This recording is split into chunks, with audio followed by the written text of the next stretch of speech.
સુરતના ડિંડોલી વિસ્તારમાં પોલીસે ખોટી રીતે દાદાગીરી કરતી હોવાના આક્ષેપ કોર્પોરેટરના પુત્રએ જ કરાતા રાજકીય માહોલ ગરમાયો છે। સુરતના ડિંડોલી વિસ્તારમાં પોલીસે દાદાગીરી કરતી હોવાનો કોર્પોરેટરના પુત્ર દ્વારા આક્ષેપ કરાયા છે। કોર્પોરેટરના પુત્રએ કહ્યું હતું કે પોલીસે રાત્રિના સમયે 10 વાગે દુકાનો બંધ કરાવવા ભદ્ર ભાષાનો ઉપયોગ કરતી હોવાનો પણ આક્ષેપ કરાયો હતો।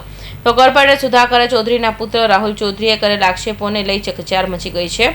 કોર્પોરેટરના પુત્રએ એવા પણ આક્ષેપ કર્યા હતા કે પોલીસ દ્વારા હોટલમાં જમી રહેલા લોકો સાથે અભદ્ર ભાષામાં વાત કરી હોટલ બંધ કરાવી હતી। મારું નામ રાહુલ સુધાકરભાઈ ચૌધરી છે। કાલે હું રાત્રે મલ્હાર ઢોસા પર જમવા માટે આવેલો હતો, ફેમિલી સાથે લઈને આવેલો હતો જમવા માટે।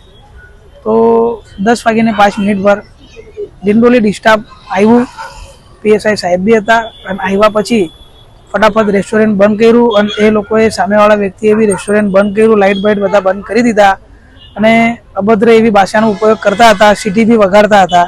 એટલે હું બહાર મારા એક ક્લાયન્ટનો ફોન આવ્યો હતો, હું થોડાક જે જગ્યા પર પાનનો ગલ્લો છે એ સાઈડમાં જઈને હું ફોન પર વાત કરતો હતો। તો એ ટાઈમ પર ડિસ્ટાફના એક કર્મચારી આવ્યા અને મને અપશબ્દ બોલ્યા, ગાળ બોલી। તો એમને હું પૂછ્યું કે સાહેબ શું થયું છે, તમે આવી રીતે કેમ વાત કરો છો? તો પીએસઆઈ સાહેબ આવેલા હતા અને પીએસઆઈ સાહેબે બી અપશબ્દ બોલ્યા અને રેસ્ટોરન્ટની અંદર લઈ ગયા અને લઈ ગયા પછી ગાળો આપી। જે વ્યક્તિ હોટલ ચલાવે છે એને બી ગાળો આપી, કેમ કે 10 વાગ્યાનો પરિપત્ર આવ્યો છે બંધ કરાવવાનો અને તમે લોકો રેસ્ટોરન્ટ બંધ નથી કરતા।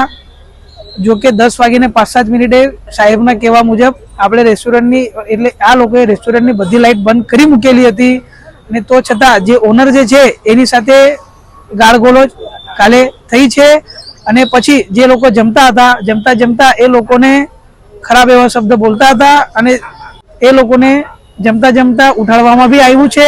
ઘણા એવા કસ્ટમર છે કે જમવાનું બાકી રાખીને એ લોકો ત્યાંથી નીકળી ગયા છે અને સામાન્ય જે નાગરિક છે, સામાન્ય નાગરિકને આવી રીતે અભદ્ર ભાષાનો જે ઉપયોગ કરીએ છીએ, જે ગાળગોળ કરીએ છીએ, આ યોગ્ય નથી। એના લીધે અમારી લાગણી જરા દુખાવેલી છે અને બધા જે લોકો અહીંયા સ્ટાફ જે લોકો કામ કરે છે એમનો બી ગાળ આપવામાં આવ્યા છે કાલે। અત્યારે અરજી ડિંડોલી પોલીસ સ્ટેશનમાં કરેલી છે।